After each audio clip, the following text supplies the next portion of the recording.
In this video, I will teach you how to get the subnetting of network. So, first, makikita natin sa ito ang isang design ng topology. So, ang kukuhanin natin ay yung subnetting table. So, ang una natin gagawin ay ilalagay ang number of hosts. So, ang unang highest to lowest. So, si PC6 na 900 hosts ang una. So, 900 hosts. Then, ang pangalawa ay si PC1 na may 600 hosts. 665 hosts.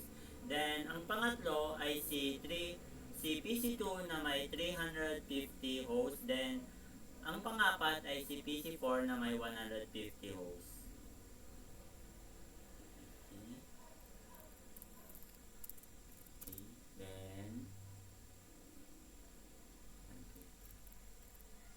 Then, ang susunod naman ay si PC6 na PC5 na may 125 hosts. Then, ang panghuli ay si PC3 na may 50 hosts. 125. Then, 50 hosts. Then, ang susunod natin gagawin ay si router 1, router 2, router 3. So, ang mga router na tatlo ay number of hosts nila ay 2. So, put lang natin ang 2. 2. Then, 2. Then, ang susunod natin gagawin ay kukunin natin si network address. So, makikita naman natin sa picture na ito na may IP address na siya. So, ang IP address niya ay 192.168.0.0. So, yun ang network address ni 900 hosts. So, 192.168.0.0. So, ang susunod natin gagawin ay kukunin si CDR. So, si CDR, meron siyang si 900 hosts, ang CDR niya ay /22. So, ang kanyang theta naman ay 0.0.4.0. So, si 665 hosts naman ang kukunin natin ng CDR. So, si 665 hosts, ang CDR niya ay /22 pa rin.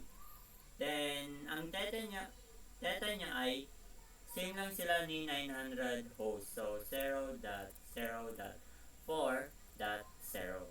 So, si 350 naman, ang kanyang CDR ay /23. Then, ang kanyang theta naman ay 0.0.2.0. So, si 150 host naman, ang kanyang CDR naman ay /24. So, ang kanyang theta naman ay 0.0.1.0. So, si 125 host naman, ang kanyang CDR ay /25. So, ang kanyang theta naman ay 0.0.128. Then, si 50 host naman, ang kanyang CDR ay /26. And ang kanyang theta naman ay 0.0.64. Then, si router 1 na 2 hosts, ang kanyang CDR ay /30. So, ang kanyang theta naman ay 0.0.0.4. Same lang silang tatlo na /30.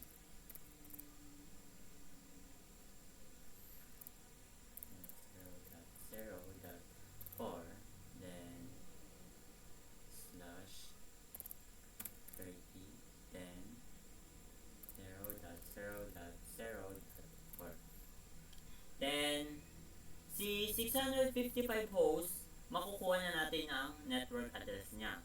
So, ganito lang kuhanin ang network address ni 665. So,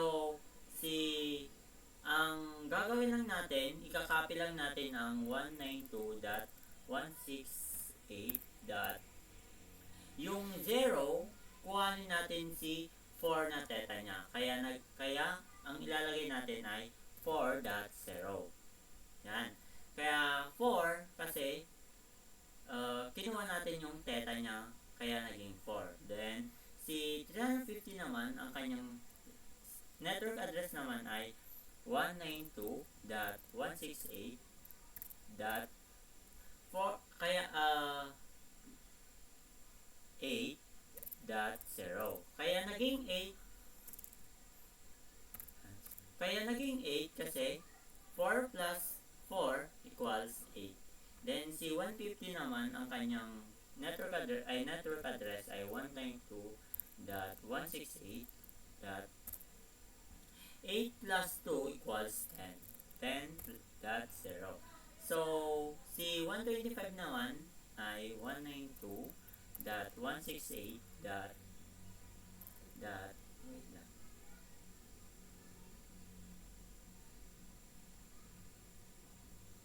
Dot 11.0. Kaya naging 11 kasi 10 plus 1 equals 11. So, si 50 naman ang ating kukunin yung network address niya. 50 naman ang kanyang network address ay 192.168.11.128.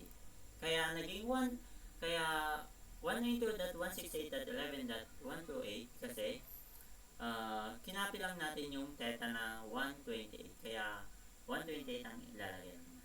Then si router 2 naman, ang kanyang network address ay 192.168.11.192. Kaya naging 192 kasi 128 plus 64 equals 192. Kaya naging 192 ang kanyang last. Then si router 2 naman, ang kanyang network address ay 192.168.11.196. So, kaya naging 196 yung last niya kasi 192 plus 4 equals 196. So, then si router A naman, ang kanyang network address ay 192.168.11.200. Kasi, kaya naging 200 siya kasi 194 plus 4 equals 200. Then, ang next naman natin kukunin ay si first usable IP address. So, ang first usable IP address ng 900 host ay 192.168.0.1. Kaya naging 1 kasi magpa-plus 1 tayo. Kaya naging 1 yung 0 ni network address niya dito. Kaya ang naging first usable IP address niya ay 192.168.0.1. So, si broadcast naman natin, ang broadcast ni 900 host ay 192.168.3.255. Kaya naging 3 siya, ay kaya 192.168.3 kasi 4 minus 1 equals 3. Then, yung 0, ginawa nating 255. So, ang last usable IP niya ay 192.168.3.254. Kaya naging 254 ang kanyang last ay naging, kasi si 255 minus natin sa 1. So, si 765 naman ang kukunin natin yung first usable IP address niya. Ang first usable IP address niya ay 168.4.1.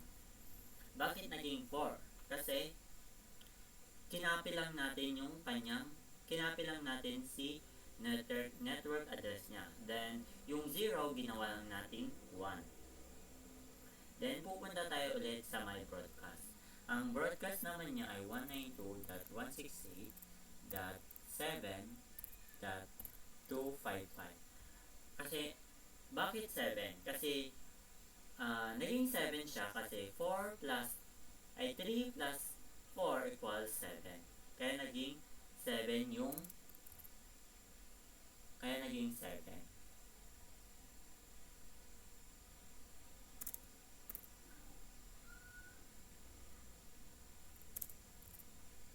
Then, sa last usable IP address niya ay 192.168.7.254. Kaya 254 minus yung 255 minus 1 equals 254. Then, si 350 naman ang kukunin natin yung first usable IP address niya. Ika-copy lang natin yung network address niya, then papalitan natin yung 0 ng 1. So, 192.168.8.1. Then, sa broadcast naman tayo pupunta. Then, ang kanyang broadcast naman ay 192.168.9.255. Kaya naging 9 kasi 7 plus 2 ay 8 plus 1, kaya naging 9. Then, si last usable naman ay gagawin lang natin yung huli niya is 254. 192.168.9.25. Then, sa 150 naman tayo. Then, sa 150 naman, ang first usable IP address niya ay 192.168.10.1. Yan. Kasi kinapi lang natin yung network address niya. Then, pinalitan lang natin ng 1 yung huli niya. Then, sa broadcast naman niya ay 192.168.10.255. Naging 10 siya kasi kinapi lang natin yun. Yeah. Then, ang kanyang last usable IP address ay 192.168.10.254. Then, si 125 naman. So, ang kanyang first usable IP address naman ay 192.168.11.1. Naging 11 ay kasi kaya naging 192.168.11.1 kasi kinapi lang natin yung network address na, then pinalitan lang natin ng 1 yung 0.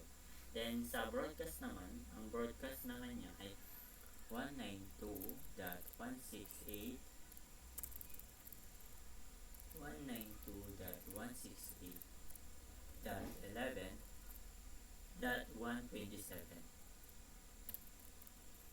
Then, kaya naging 127 kasi 8 minus 1 equals 127. Then, sa network ay last usable IP address naman ay 192.168.11.126.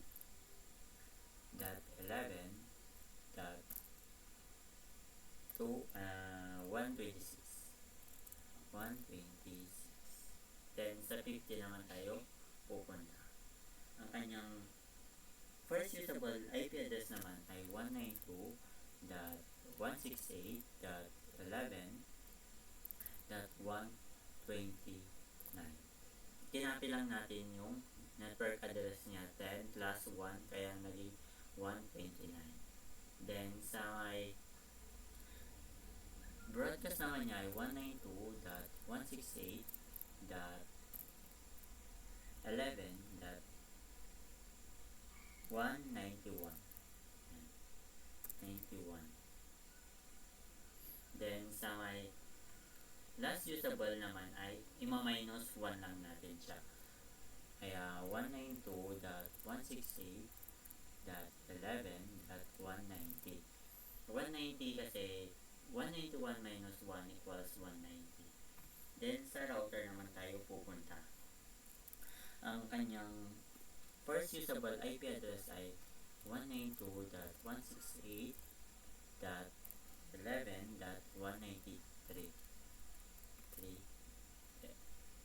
Kasi 193 kasi ang kanyang network address ay 192.168.11.192 plus 1 kaya naging 193. Then sa may broadcast naman ay 192.168.11.195. Kaya naging 195 kasi magpa-plus 1 lang tayo sa may broadcast. Then sa last usable IP address ay minus 1. So 192.168.11.194. Then sa router 2 naman tayo. Then ang kanyang first usable IP address ay 192.168.11.197. Yan, 197 kasi ang kanyang network address ay 192.168.11.196 plus 1 kaya 197. So ang broadcast naman niya ay 192.168.11.200 ay 199. Then sa last naman ay minus 1 lang yung 199 kasi kaya 192.168.11.198. Then sa router 3 naman tayo. So ang router 3, ang first usable IP address niya ay 192.168.11.200.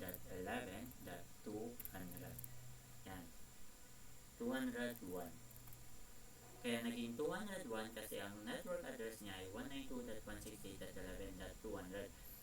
Yung 200 plus 1 kaya naging 201. So si broadcast naman niya ay 192.168.11.203. Yan. Then si last usable IP address niya ay 192.168.11.202. Kasi kaya naging 202 siya, minus lang natin yung 203 ng 1. Then ang next natin gagawin ay si addressing scheme. So ang interface ni router 1, meron siyang fast internet 0, then fast internet 1. Then meron din siyang serial 0 and serial 1. Then kailangan lang natin input sa may interface niya. Fast internet 0, then fast internet 1. Then may serial siya. Serial 0.0/0. Then ang sunod ay serial 1. Then si router 2 naman, titignan natin. So si router 2, meron rin siyang fast internet 0 and fast internet 1. So meron rin siyang serial 0 and serial 1. Kaya ilagay lang natin sa interface niya.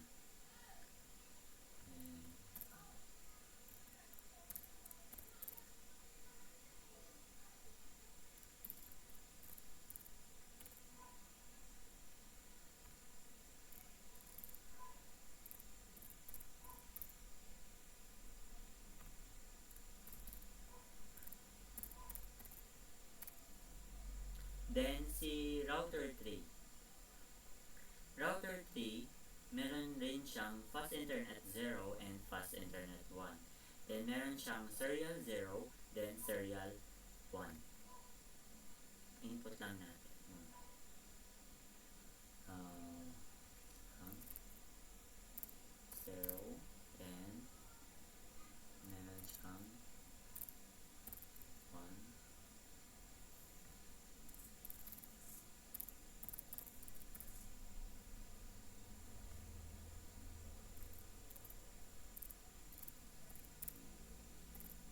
Then, si PC0, PC1, PC2, PC3, PC4, PC5, PC6, wala siyang interface, kaya NIC. Then, ang susunod natin gagawin ay kukunin natin yung router 1 na ang kanyang IP address sa fast internet 0. So, titignan lang natin.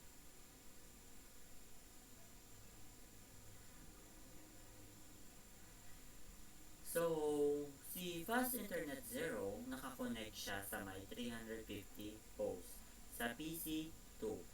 Titingnan na natin dito. Then, si 350 host. Then, ang kukunin natin ay yung kanyang first usable IP address. So, ang kanyang IP address ay 192.168.8.1. So, kailangan natin input 192.168.8.1. So, ang kanyang subnet mask ay /22, kaya ang kanyang subnet mask ay 255.255.254.0.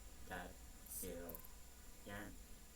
Wala siyang default gateway, kaya NA. So, si Fast Internet 1 naman.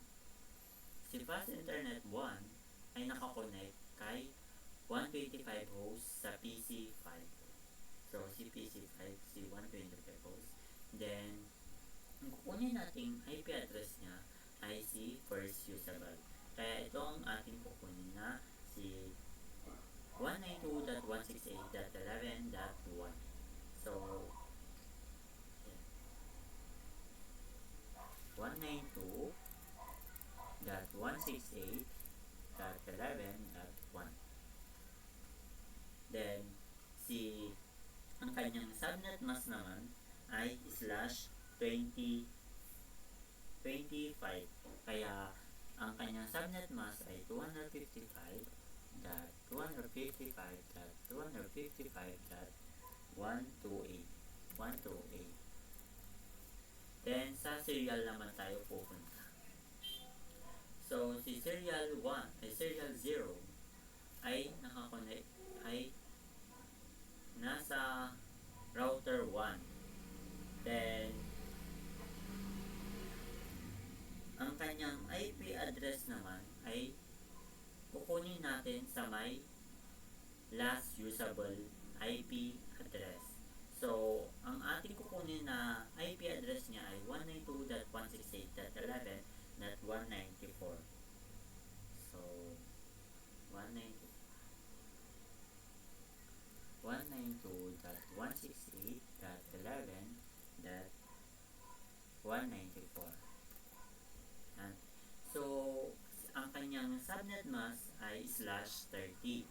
So, ang subnet mask nila ay 255.255.255.252. Yan. So, si serial 1 naman. Si serial 1. Yan, si serial 1. So, ang serial 1 naman niya ay naka-DCE. So, si router 1 at router 3 ay nakakonect. So, ang kukunin nating IP address niya ay nasa router 3 na first usable IP address niya. Ito. Ang 192.168.11.201. So, input natin 192.168.11.201. 201. So, ang router 2, ang serial 0, ang subnet mask niya ay /30, kaya same lang sila ni serial 0 na subnet mask nila ay 255.255.255.252. So, sa may router 2 naman tayo. Si router 2, ang fast internet 0 ay nakakonect sa may PC1 na 765 hosts.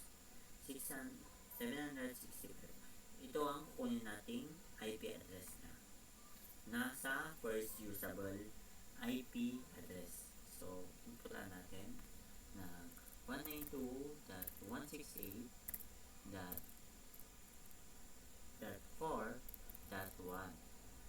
Then, ang kanyang subnet mask naman ay /22. So, ang kanyang subnet mask ay 255.255.252.0. Yan. Doon, si Fast Internet 1 naman. So, si Fast Internet 1 ay nakakonect sa may PC4. Now, 150 hosts. So, 150 hosts din to. Then, ito ang kukunin nating IP address niya ni 192.168.10.1. So, pagalan natin.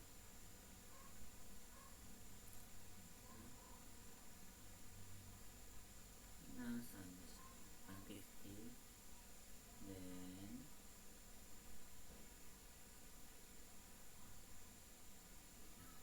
192.168.10.1. Then, ang kanyang subnet mask ay /24. So, 255.255.255.0. So, sa serial 0 naman tayo. So, si serial 0, makikita natin dito, si router 2 ay nakakonect kay router 1. So, ang kanyang IP address ay kukunin natin sa may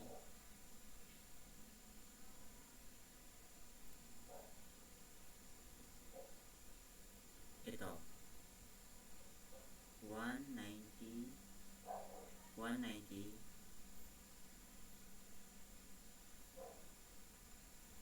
ito si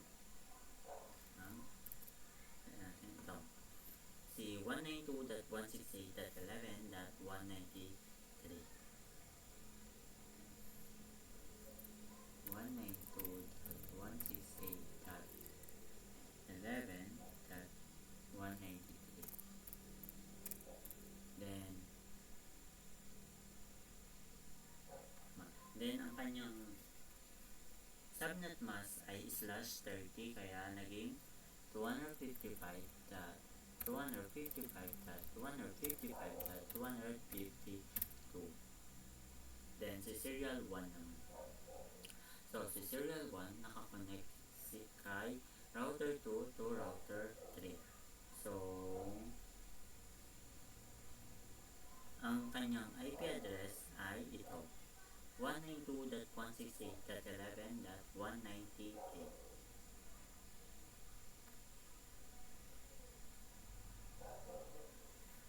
One nine two dot one six eight dot 11.198. Then, same lang sila ng subnet mask na 255.255. Sobra yun. Then, sobra yun. 255.252. So, sa router 3 naman na tayo. So, si internet 0 ay nakakonect sa 900 host. So, ito, 900 host, ang kanyang IP address ay 192.168.0.1.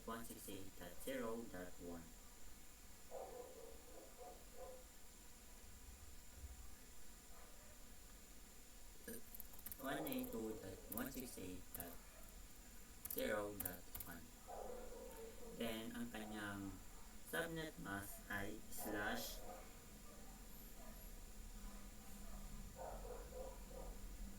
/22 na 255.155.252.0. Yan. Sa Fast Internet 1 naman tayo. Si Fast Internet 1 ay nakakonect kay PC3 na 50 hosts. So, si 50, ang kanyang IP address ay ito. 192.168.11.129.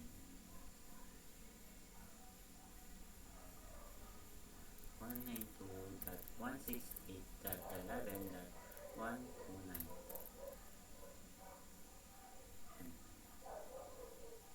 Then, ang kanyang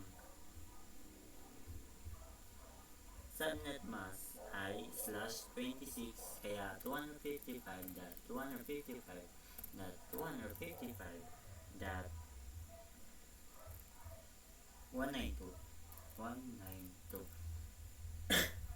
So, sa serial 0 naman tayo. So, si serial 0 ay nakakonect sa may router 3 to router 2. And balik tayo.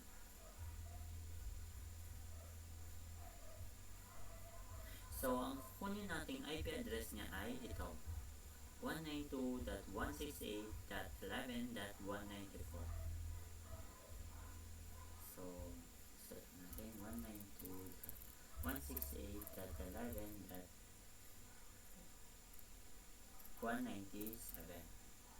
So, ang kanyang subnet mask ay /30, kaya 255.255.255.252. Then, si serial 1 naman tayo.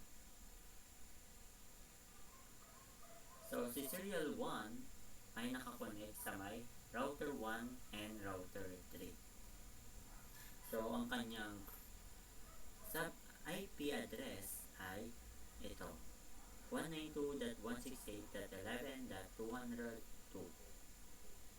So, input natin 192.168.11.202. So, same lang sila ni serial 0 na subnet mask. Kaya 255.255.255.252. So, si PC 0 naman tayo. So, makikita naman natin dito na walang PC 0. Kaya, ang i-input lang natin sa IP niya, NA, then sa may subnet mask niya ay NA din, then sa default gateway ay NA din. So, sa may PC1 na tayo agad.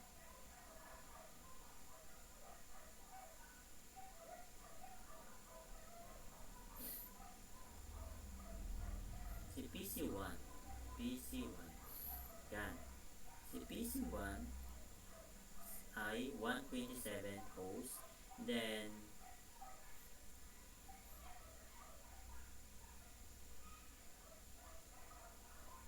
PC1, nasan si PC1?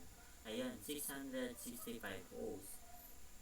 Kaya ang kanyang IP address ay 192.168.7.254. So, input na natin 192.168.7.254. Yan.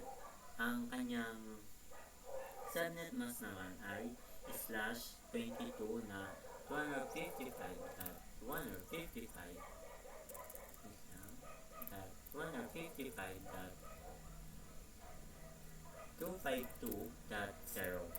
So, ang kanyang default gateway ay kukunin natin sa may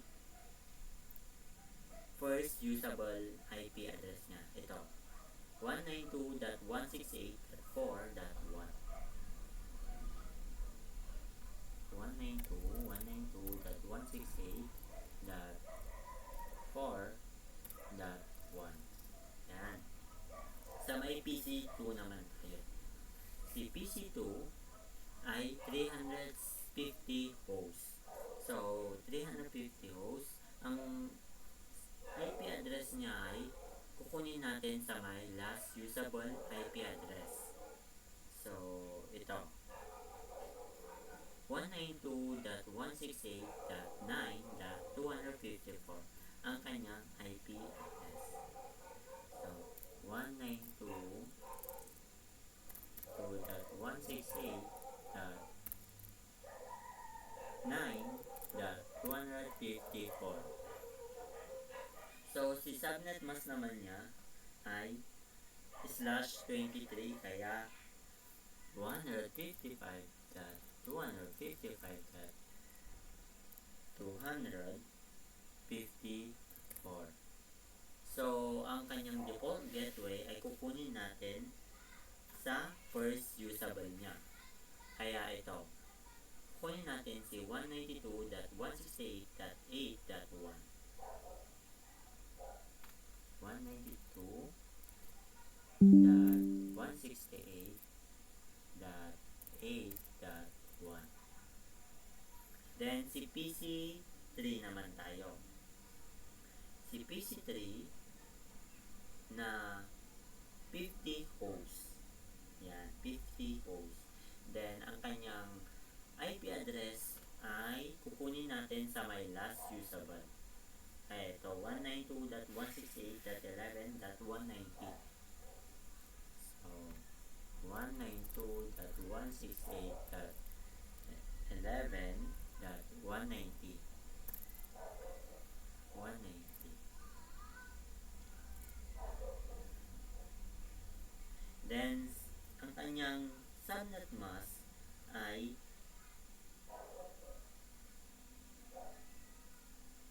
/26, kaya 255.255.192.192.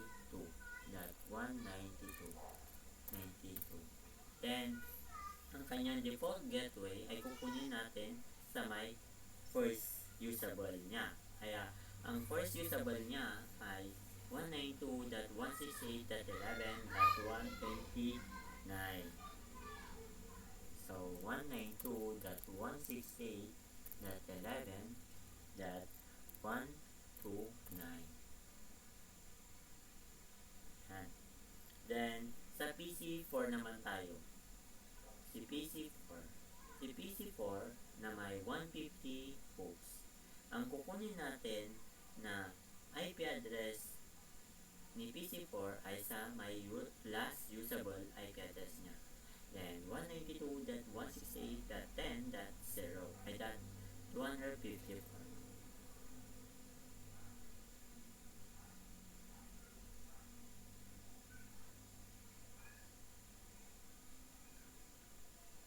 Wait lang. Ano yun? 150. 150. Ito. 10.254.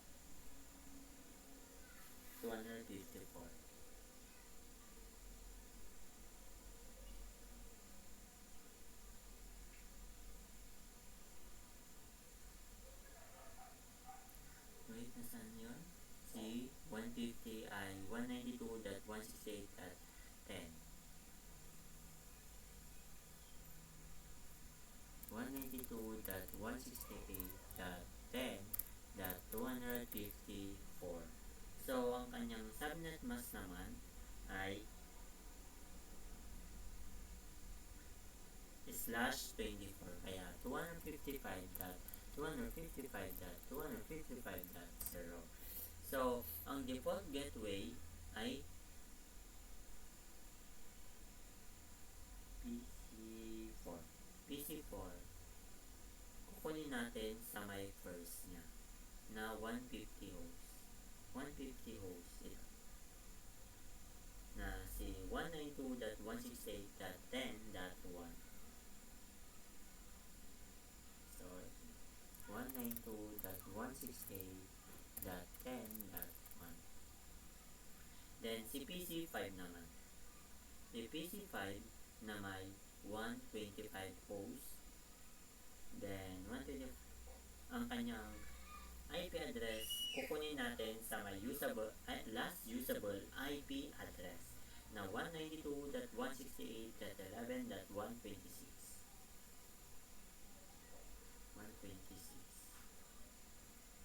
192.168.11.126. Then, ang kanyang default gateway, ang kanyang subnet mask ay /25 na 255.255.255.128. Then, ang kanyang default gateway ay kukunin natin sa my first usable niya. Ang first usable niya ay 192.168.11.1. 192.168.11.1. So, si PC6 naman. Si PC6 na may 900 hosts. Ang kanyang IP address ay kukunin natin sa may last usable IP address niya. Ang kanyang IP address ay 192.168.3.254. 192.168.3.254. Then, ang kanyang subnet mask ay /22, kaya 255.255.252.0. So, ang default gateway niya ay sa first usable natin kukunin ito. Si 192.168.0.1. Kaya 192.168.0.1. Yan. Tapos na natin lahat. Nalagyan na natin ng mga addressing and subnetting table. Yun lang. Thank you for watching.